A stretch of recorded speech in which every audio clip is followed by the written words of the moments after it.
Good morning student. कक्षा 10th विज्ञान में आपका स्वागत है। इससे पहले हमने जो अध्याय 1 शुरू किया था उसमें हमने संतुलित भोजन की आवश्यकता क्या है, क्यों है, वो सभी अच्छे से डिस्कस किया था। उम्मीद है आपको समझ में आया होगा। हाँ, फिर आगे आज का टॉपिक है प्रोटीन कुपोषण। प्रोटीन कुपोषण के अंतर्गत हम पढ़ते हैं कि संतुलित भोजन का एक मुख्य अवयव प्रोटीन भी होता है। तो वही प्रोटीन अगर शरीर में भोजन के साधन के रूप में नहीं मिल पाता है तो उसे क्या कहते हैं? प्रोटीन कुपोषण कहते हैं। तो प्रोटीन कुपोषण कैसे होता है? मुख्य तौर से गर्भवती महिलाएं, छोटे बच्चे में प्रोटीन नहीं मिल पाता है।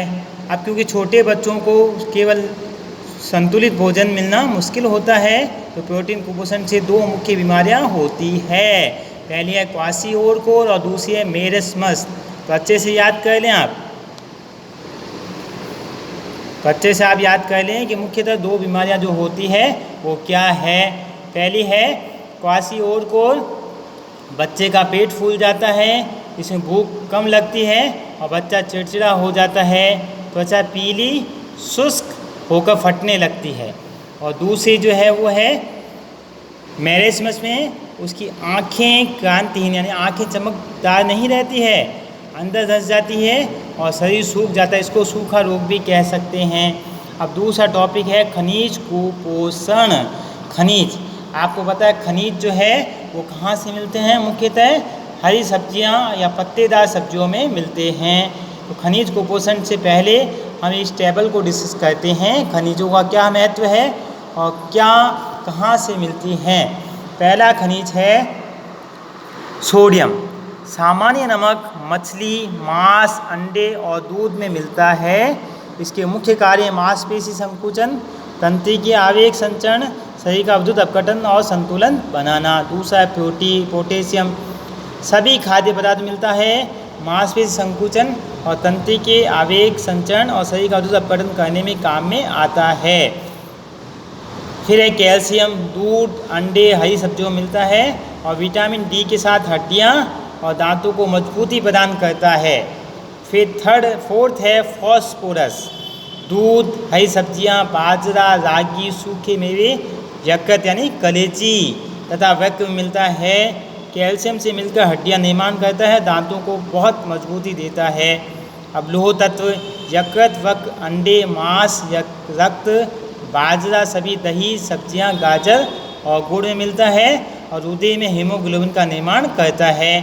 आयोडीन, नमक, समुद्री भोजन यानी मछली, घोंगे, हरी पत्तेदार सब्जियां, लवण जलीय मछलियों में मिलता है और थायरोक्सिन हार्मोन के निर्माण में मुख्य भूमिका ये निभाता है। ये तो था इसका महत्व। अब कमी। खनिज कुपोषण किसे कहते हैं? यदि इन खनिजों की कमी हो जाती शरीर में तो उसे खनिज कुपोषण कहते हैं। विभिन्न प्रकार खनिजों में सबसे पहले जैसे हमने पढ़ा लोह तत्व हीमोग्लोबिन, इसी कमी से रक्तहीनता या एनीमिया रोग होता है। और कैल्शियम हड्डियों को मजबूत बनाता है, लेकिन इसकी कमी होने पर हड्डियाँ कमजोर भंगुर प्रकृति की होती है। भंगुर का मतलब होता है टूटना, यानी अगर आप गिर जाते हैं तो हड्डी टूट सकती है। आयोडीन कमी से थायराइड कमी ग्रंथि की क्रिया मंद पड़ती है और गलगंड या घेंगा रोग हो जाता है। इसको आपने 8 में अच्छे से पढ़ा होगा।